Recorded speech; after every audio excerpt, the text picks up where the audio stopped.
I actually started practicing about 4 years ago. At age 40, Selwa Mitchell's body moves in ways that most of us will never feel. I do meditation through movement, and your brain doesn't think about anything, or your mind doesn't think about anything for a few minutes. For Selwa, this is freedom from cystic fibrosis. I was diagnosed with cystic fibrosis at the age of 3. It takes over your lungs, but not only that, your whole body. Doctors expected the genetic disease to deteriorate Selwa's body fast.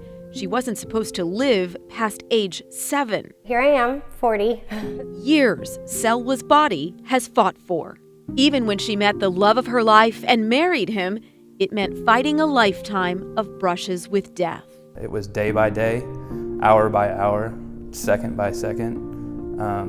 You couldn't get too far ahead of yourself. You had to really be in the moment. Every moment became extraordinary, like when Isabella was born, and 4 years later, the arrival of Mitchell. But there's a limit. I let them know that their mom was very, very sick. To even the strongest person's strength. Headed to the hospital, feeling strong, my heart is at peace. The lungs Selwa was born with were dying. Here I am at 22% lung function. I can barely breathe, but I could get on my mat, and I could find my handstand, my headstand, and I just, knowing that my body could still do that, I knew I still had a chance. Selwa's only hope was a double lung transplant, a gift she would receive from an 18-year-old donor in June of 2016.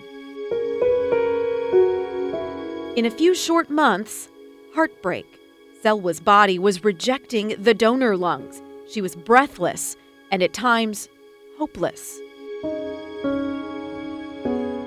I'd be laying on my deathbed thinking of all the last times.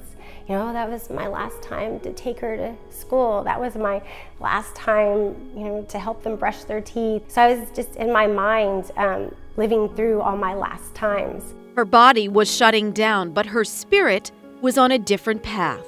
And I'm fighting to breathe, to talk, to live, and I had to get back onto the transplant list. That's not easy. A lot of doctors wouldn't perform a risky second double lung transplant. Selwa was just too sick.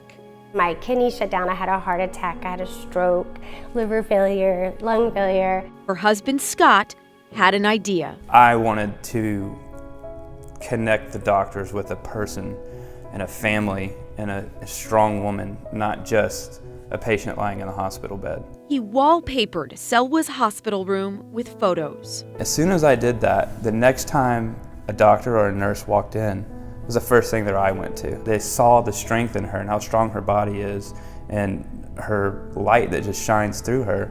I think it kind of rallied the troops. Doctors responded to that, and so did Selwa. In the days ahead, her heart grew stronger. She got back on the transplant list. Less than a full year later, Selwa's third pair of lungs are allowing her to live life in a way that's simple and familiar to us, but something she's never experienced. Which is kind of nice to take that deep breath when I start thinking about it. Look how far you've come. No more wheelchairs or oxygen tanks. She can walk her dogs, drive her kids to school.